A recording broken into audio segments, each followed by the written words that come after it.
Demian, I know after your last win, you thought you were the #1 contender. So when they said, no, we want you to fight Carlos Condit, what was your reaction? Did you resist that a little bit? I was kind of sad, of course, because I want to fight for the title. But at the same time, I think this would be the best fight. You know, I thought in that time this will be the best fight that I can have besides the title shot. So, you know, I just accept, and you know, it is what it is. We've seen guys like Tyron Woodley. He set out for you. He's like, I'm not fighting again until I fight for the title. Did you think about taking that approach, or why not?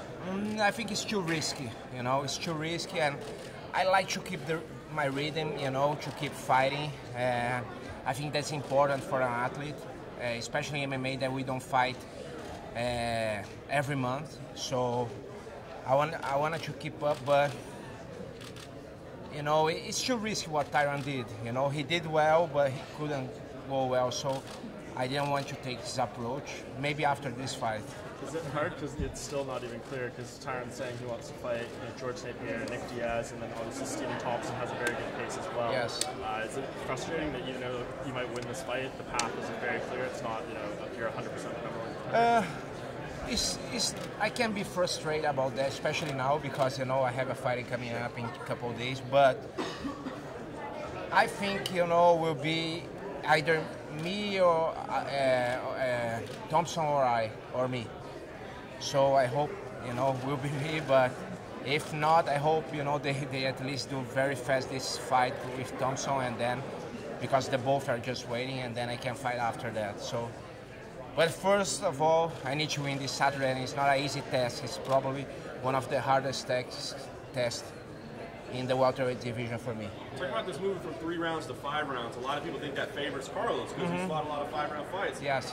Was that a concern for you? I know people question your cardio. Yeah, of course it's always a concern because he's a guy who fights well long distance. But the difference is like, you know, if you fight a 5 rounds fight standing up, is different than you fight 5 rounds grappling, you know. And the energy, you spend much more energy when you grapple. So when I fought Anderson, for example, I was fighting 5 rounds stand up and with no problems, no issues with my cardio. But the problem is like the style that I put in the fight, we're gonna be tired. You know, I'm gonna be tired, he will be tired too. So, you know, I know that. It's different than his fight against Lawler that was just stand up all the time. So sometimes people don't realize that. But of course, you know, I respect his cardio very much. And I know even in the grappling game, he has a big cardio and he knows how to save energy also. And he keep going all the time. And plus, I think the most important is not just about the cardio. His mind is like, he never gives up, you know, and that's the hard thing. It's not the cardio, it's his mind. So I need to be ready for that mind that I'm sure if I don't submit him or he doesn't finish me before the 5 rounds, he will push all the time till the last second. You talked a lot about potentially retiring after you lost to Robbie Lawler. Does that make you maybe question him? Like sometimes, you know, if you have one foot out the door, maybe your heart's not completely in it, your head's not in it. Do you think that's an advantage of yours? Because you seem to be very locked in and focused in your career right now. Yeah, I don't think so. They asked me that before, but I think that can be or cannot be a good thing for me, because sometimes when the guy is like, okay, I'm gonna retire, he just relax and he maybe become more dangerous than he was. I don't know what happens in his mind, you know, I don't know his mindset right now. I hope you're right. And you're 17-2 in the UFC in fights when you land a takedown. I think in his 5 UFC losses, he's been taken down about 30 times total. How key is, you know, actually getting this fight to the ground? Is that what you need to do in order to win? I think it's not just get the fight to the ground, but also work well on the ground, because he defends well, he has a good guard. Even if he, you know, people they taking him down, you know, they are not able to submit him because he defends well. He's an aggressive guard. He's stand up well, you know, when he's on bottom, and he just keep going all the time. So it's how I'm gonna work my jiu-jitsu that I think will make the difference in this fight. Yeah, and he hasn't been submitted since I think 2006. Is that what you're looking to do? You know, put an exclamation mark on? Do you feel like you need to get a stoppage in order to make that statement for the title shot?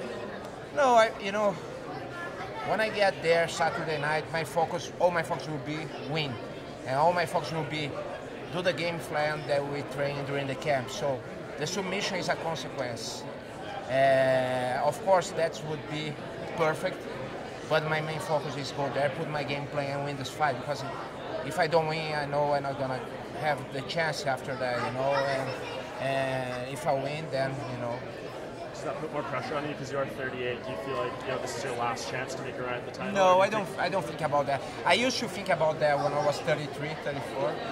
And it's, you know, you realize that it's just something in your mind and it doesn't matter, you know. And I don't know, I'm doing my best every day in my training. I'm feeling well every day. So it God wants, you know, and if you know, I'm able to do, I will get the title, I will be a champion.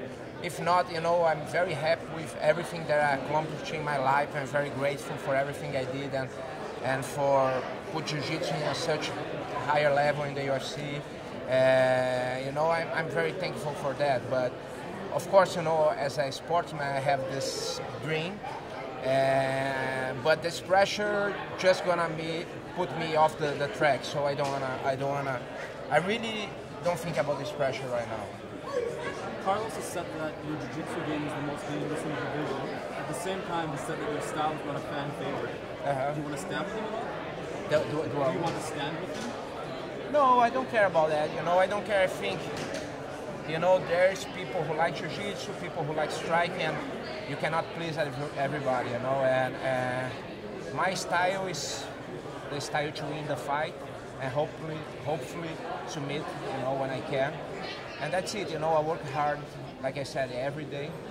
And I go there, try to do my best. And, you know, I've been doing that all my life since I was a kid. And I don't care, I just go there to fight. What was your reaction when you saw Conor McGregor made $3 million disclosed salary for his fight at UFC 202? It was nice, you know, I think he's pushing the boundaries to another level, and that will be good for everybody, I think. I think he, you know, Nate also made a lot of money, right? Like 2 million, something like that. So, you know, I'm very happy that they are pushing the limits like that. I think, you know, will be a good future for everybody. Maybe I'm not gonna see these days, but you know, at least the next generation. Yeah, and coming out of that fight, one of the narratives was, you know, was Conor running away from Nate, or was he retreating and resetting? When you watched the fight, what did you think of, you know, his tactics? Did you think he's running away? Did you think he was just, you know, trying to get his distance? What did you make of it? I'm gonna tell a secret for you. I didn't watch the fight. Okay. So yeah, I actually, you know, I was just 1 week away from my fight, so I don't want to, you know, I want just to relax Saturday night. So I knew the results and I read a little bit the next day for you guys, the journalists, but I didn't watch yet. I will watch that next week for sure. You definitely read it on MMA Junkie, right? Yeah, for sure. Were you frustrated at all that you got moved off this card? You know, main event, bigger spotlight, or is it just put more focus on your attention? I think there is both sides. You know, I think 202 would be great for sure. You know, and I love to fight there also in Vegas. But you know, to move to Vancouver and to be a main event is something else also, you know, it's something very important for me in my career right now.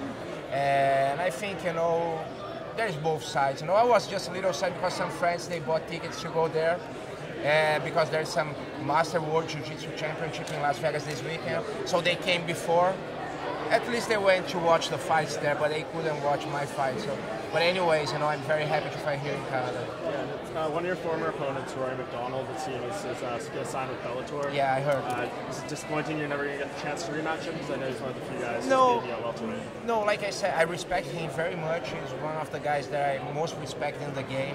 He's a great fighter. You know, our fight was a war, and was, you know, I'm very happy for, even that I lost, you know, I never will forget when he came to me after the fight in the corridor of the hotel and said, "You are such a warrior, it was an honor to fight you." And that's something priceless for us, you know, because we've been training all our life, and sometimes it's not the money, it's here, something like that for your opponent, and we just made a war. But I don't think about rematch, never, you know, I always think about the title, you know, so, you know, who has the title is Tyron Woodley right now, so I gotta think about him, not about Rory. Thank you, Demian. Thank you very much, guys.